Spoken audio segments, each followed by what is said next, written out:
Al-Iman TV, sarana penyubur keimanan. Bismillahirrahmanirrahim.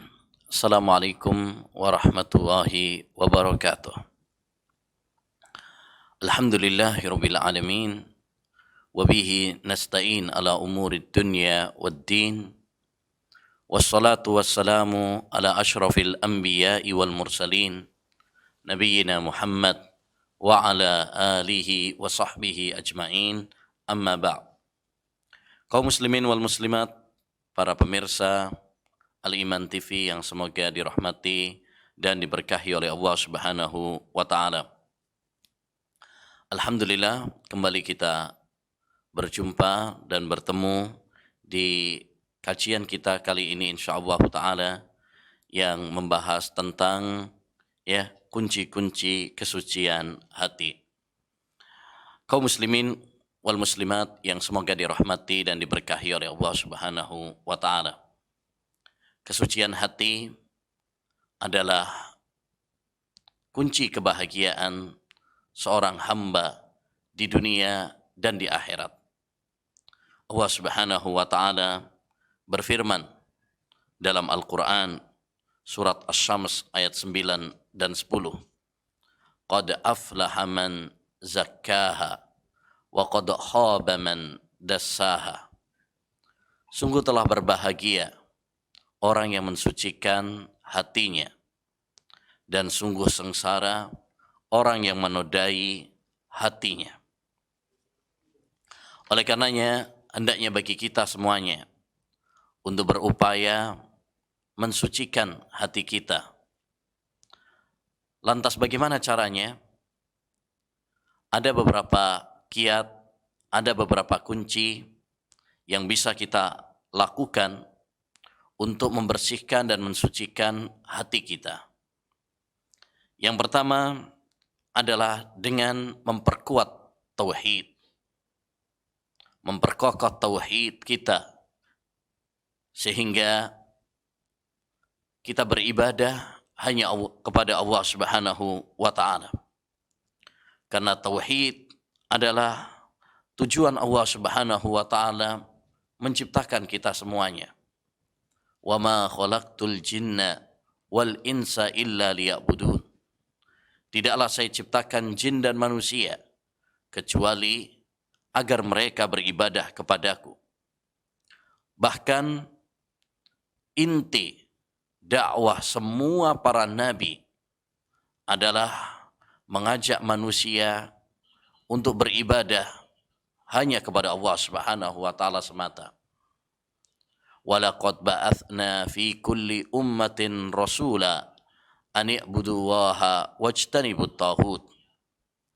Dan sungguh kami telah mengutus pada setiap umat seorang rasul untuk mengajak mereka, menyerukan kepada mereka, beribadalah kalian kepada Allah saja dan jauhilah taghut. Oleh karenanya Allah Subhanahu wa taala mengancam orang-orang yang tidak membersihkan hati mereka dengan tauhid. Orang-orang yang tidak membersihkan hati mereka dengan iman, Allah ancam mereka dengan azab yang sangat keras di hari kiamat. Kata Allah Subhanahu wa taala, "Wa wailul lil musyrikin alladzina la yu'tuna az-zakata wa hum bil akhirati hum kafirun." Celakalah orang-orang musyrik, yaitu orang-orang yang tidak membersihkan hati mereka dan mereka kufur, tidak percaya dengan akhirat. Yang dimaksud dengan la yu'tuna zakat, tidak menunaikan zakat, yakni tidak mentauhidkan Allah Subhanahu wa taala. Tidak membersihkan hati mereka dengan tauhid. Oleh karenanya, ma'asyiral muslimin wal muslimat, para pemirsa yang semoga dirahmati oleh Allah Subhanahu wa taala, hendaknya bagi kita untuk mentauhidkan Allah Subhanahu wa taala. Karena ini adalah kunci utama kesucian hati kita. Sebagaimana hendaknya bagi kita untuk menghindari dan mewaspadai dari lawan tauhid, yaitu syirik kepada Allah Subhanahu wa taala. Karena ini bisa merusak dan menodai kesucian hati kita. Bahkan bisa menghapus seluruh amal perbuatan kita. Sebagaimana Allah Subhanahu wa taala berfirman, "Walaqad uhiya ilaika wa ilal ladzina min qablika la in asyrakta la yahbatanna amaluka wa la takunanna minal khasirin." Dan telah diwahyukan kepadamu dan kepada nabi-nabi sebelummu, jika kamu berbuat syirik, maka akan batal semua amal perbuatanmu dan kamu menjadi orang-orang yang merugi. Maka siapapun yang ingin kesucian hati, yang ingin kebahagiaan dan kedamaian di dunia dan di akhirat, hendaknya memperkuat tauhidnya, memperkokoh imannya, dan menghindari dari segala hal yang bisa merongrong dan merusak iman, merusak tauhid, ya, dari perbuatan-perbuatan syirik kepada Allah Subhanahu wa taala, baik syirik besar maupun syirik kecil. Yang kedua, ma'asyiral muslimin, kunci kesucian hati yang kedua adalah doa kepada Allah Subhanahu wa taala. Doa adalah ibadah yang sangat mulia, yang sangat dicintai oleh Allah Subhanahu wa taala. Kata Nabi alaihi salatu wassalam, "Laisa syai'un akramu indallahi minad du'a." Tidak ada suatu amalan yang lebih mulia di sisi Allah Subhanahu wa taala daripada doa. Ya. Bahkan disebutkan oleh sebagian ulama rahimahumullah taala, ya, yaitu Syekhul Islam Taimiyah rahimahullah, bahwa doa adalah kunci semua kebaikan di dunia dan di akhirat. Kata Nabi, kata beliau, ad-du'a'u miftahu kulli khair. Doa itu adalah kunci semua kebaikan. Maka semua kebaikan yang kita harapkan dan ya kita inginkan di dunia dan di akhirat, hendaknya bagi kita untuk memintanya kepada Allah Subhanahu wa ta'ala. Ya, apalagi Allah Subhanahu wa ta'ala telah berjanji bahwa Allah Subhanahu wa ta'ala akan mengabulkan doa-doa hambanya. Ya, Allah berfirman, "Wa qala rabbukum ud'uni astajib lakum innal ladzina yastakbiruna an ibadati sayadkhuluna jahannama dahirin." Dan Rabb kalian mengatakan, berdoalah kalian kepadaku. Ya, niscaya aku akan mengabulkan doa-doa kalian. Sesungguhnya orang-orang yang sombong ya dari ibadah kepadaku, dari berdoa kepadaku, ya sesungguhnya mereka akan masuk neraka dalam keadaan yang hina. Di antara doa yang diajarkan oleh Nabi sallallahu alaihi wasallam agar Allah menganugerahkan kesucian hati kepada kita, ya, doanya, Allahumma ati nafsi taqwaha wa zakkiha anta khairu man zakkaha anta waliyuha wa maulaha. Ya Allah, berikanlah kesucian pada diri ini. Engkau adalah sebaik-baik yang memberikan kesucian hati. Ya. Oleh karenanya, kaum muslimin rahimani wa rahimakumullah, ya, hendaknya bagi kita semuanya untuk banyak-banyak berdoa kepada Allah Subhanahu wa taala. Ya, meminta kepada Allah Subhanahu wa taala. Karena memang yang bisa memberikan kesucian kepada hati kita, yang bisa memberikan ya ketentraman kepada hati kita, kebahagiaan kepada kita, hanyalah Allah Subhanahu wa taala. Sebagaimana Allah Subhanahu wa taala berfirman dalam surat An-Nur, "Walaula fadlullahi 'alaikum wa rahmatuhu ma zaka minkum min ahadin abada walakinallaha yuzakki man yasha." Seandainya bukan karena karunia Allah Subhanahu wa taala kepada kalian, dan seandainya bukan karena rahmat Allah Subhanahu wa taala kepada kalian, ya, maka tidak ada seorang pun di antara kalian yang bersih hatinya selama-lamanya. Tetapi Allah Subhanahu wa taala yang membersihkan ya hati orang-orang yang dikehendaki oleh Allah Subhanahu wa taala. Ya. Maka mari kita perbanyak doa kepada Allah Subhanahu wa taala. Kita mohon kepada Allah Subhanahu wa taala terutama di waktu-waktu yang mustajab agar Allah Subhanahu wa taala mengabulkan doa-doa kita dan mensucikan hati kita. Yang ketiga, ma'asyiral muslimin wal muslimat, para pemirsa yang semoga dirahmati oleh Allah Subhanahu wa taala, kunci kesucian hati adalah Al-Qur'an.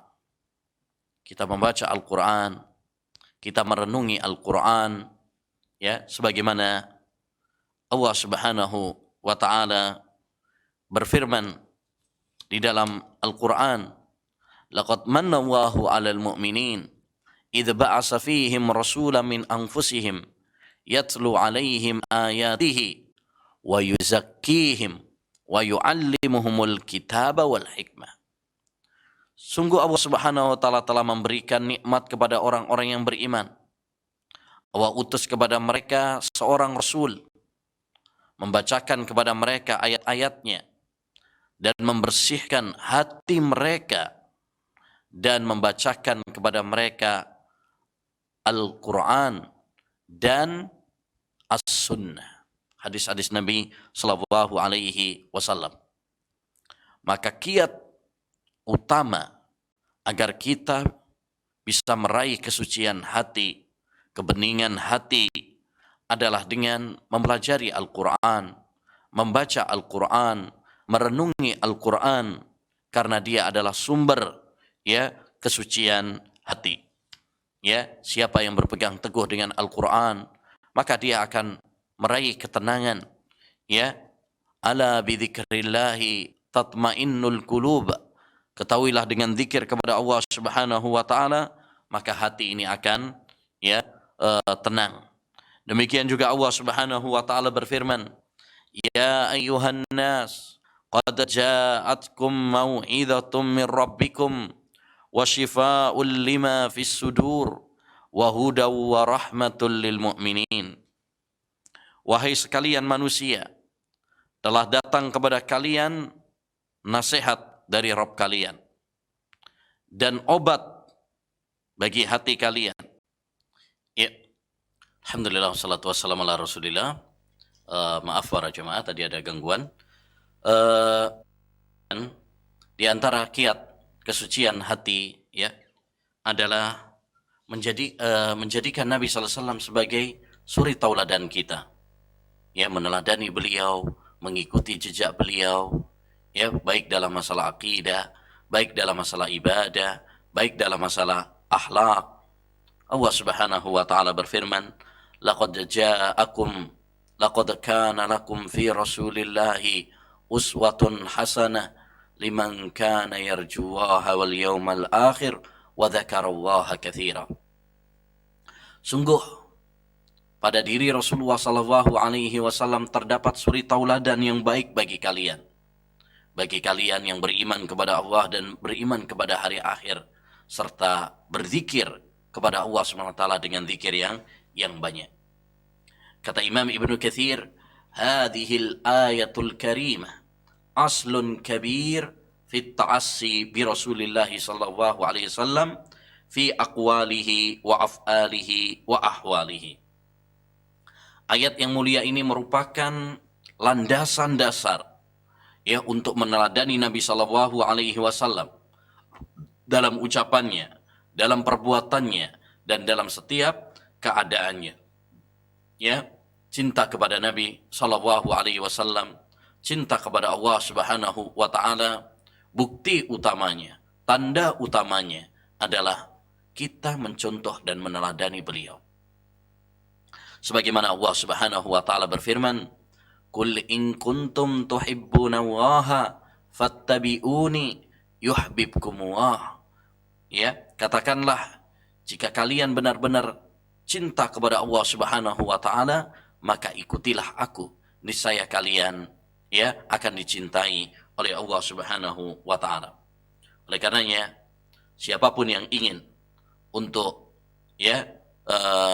suci hatinya, hendaknya dia berusaha untuk meneladani Rasulullah sallallahu alaihi wasallam. Dan ini memotivasi kita semuanya untuk terus belajar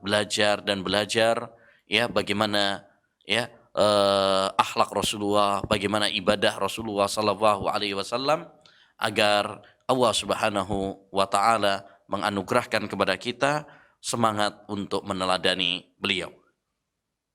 Dan di antara kiat kesucian hati adalah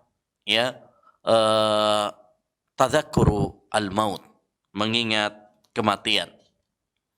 Karena kematian adalah suatu kepastian. Kita semuanya pasti akan mati, meninggalkan dunia ini. Allah Subhanahu wa taala berfirman, "Kullu nafsin dha'iqatul maut." Setiap yang bernyawa pasti akan mati. Kemanapun kita berlari, kemanapun kita bersembunyi, bahkan di benteng yang paling kokoh sekalipun, kita pasti akan meninggalkan kampung dunia ini. Maka kaum muslimin yang semoga dirahmati oleh Allah Subhanahu wa taala, hendaknya bagi kita semuanya untuk senantiasa mengingat kematian, mengingat akhirat. Nabi sallallahu alaihi wasallam bersabda, "Aksiru dzikra hadhimil ladzat." Perbanyaklah oleh kalian mengingat penghancur kelezatan. Hendaknya bagi kalian untuk mengingat penghancur kelezatan. Apa itu penghancur kelezatan? Yaitu al-maut, kematian. Kenapa kita dianjurkan untuk sering mengingat kematian? Yang pertama, karena mengingat kematian bisa memotivasi, bisa memberikan semangat kepada kita untuk beramal saleh. Yang kedua, mengingat kematian menjadikan kita untuk segera bertaubat kepada Allah Subhanahu wa taala. Bertaubat kepada Allah Subhanahu wa taala. Tidak menunda-nunda.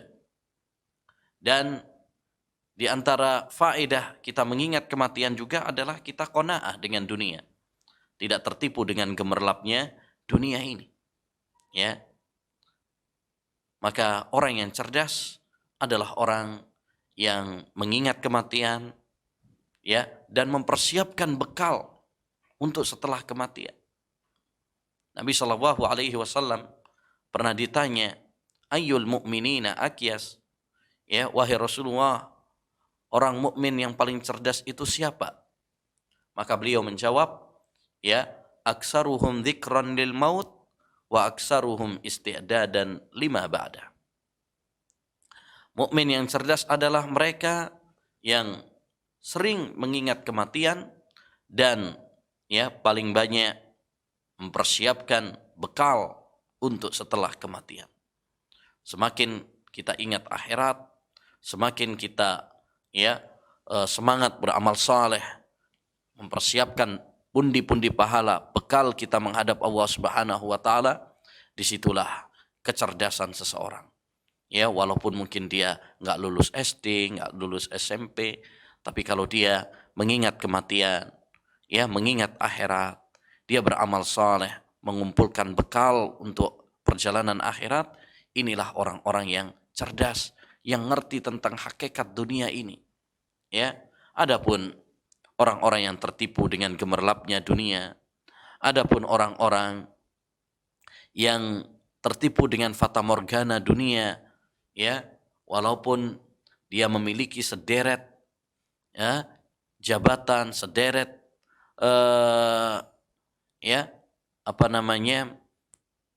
sederet gelar, tapi kalau dia lalai dari akhirat, lalai dari amal saleh, sejatinya dia adalah orang yang bodoh di dunia ini. Dan di antara kiat kunci kesucian hati adalah bergaul, berteman dengan orang-orang saleh. Allah Subhanahu wa taala berfirman dalam surat Al-Kahfi ayat 28, wasbir nafsaka ma'al ladzina yad'una rabbahum bil ghadati wal 'ashiyyi yuriduna wajha. Ya, dan sabarkan dirimu bersama orang-orang yang berdoa kepada Rabb mereka di waktu pagi dan sore hari, mengharapkan wajah Allah Subhanahu wa ta'ala. Ya, dalam ayat ini Allah Subhanahu wa ta'ala memerintahkan kepada kita untuk sabar, ya, bersahabat dengan orang-orang saleh, sabar, ya, bergaul dengan teman-teman yang saleh. Karena berteman dengan orang-orang saleh, walaupun mungkin mereka fakir, ya, tidak memiliki uang, tapi bisa menguatkan iman, bisa mensucikan hati, memberikan ketenangan dan ketentraman dalam hati. Ya, berbeda dengan berteman dengan orang-orang yang rusak, ya, walaupun mereka memiliki banyak harta, ya, tetapi bisa merusak iman kita, merusak hati kita. Maka hendaknya bagi kita untuk selektif dalam berteman. Tidak semua orang layak untuk kita jadikan sebagai teman. Nabi SAW bersabda, al-mar'u ala dini khalilihi falyandur ahadukum man yukhalil. Seorang itu berdasarkan agama temannya, maka hendaknya dia melihat dengan siapa dia berteman. Ya, demikian ma'asyiral muslimin wal muslimat rahimani wa rahimakumullah, beberapa kunci, ya, kesucian hati. Dan dengan selesainya pembahasan ini berarti selesai sudah pembahasan kitab Ahadisu al-Akhlaq karya Syekh Abdul Razak bin Abdul Muhsin Al-Abbad. Ya, semoga apa yang kita pelajari dari kitab ini, ya, selama setahun ini betul-betul membuahkan manfaat, menambah ilmu, ya, dan menambah amal saleh dalam kehidupan kita, terutama untuk memperbaiki akhlak kita. Insyaallah ta'ala pada pertemuan berikutnya kita akan mengkaji kitab yang lainnya. Semoga Allah Subhanahu wa ta'ala senantiasa menjaga dan melindungi kita dan menambahkan ilmu yang bermanfaat bagi kita, rezeki kepada kita, serta menerima amal soleh kita semuanya. Demikian yang bisa disampaikan pada pagi ini, kurang lebihnya mohon maaf. Wassallallahu wasallam ala nabiyina Muhammad wa ala alihi wa sahbihi ajma'in. Dukung channel kami dengan like, subscribe, dan aktifkan notifikasi agar kamu tidak ketinggalan video-video menarik lainnya.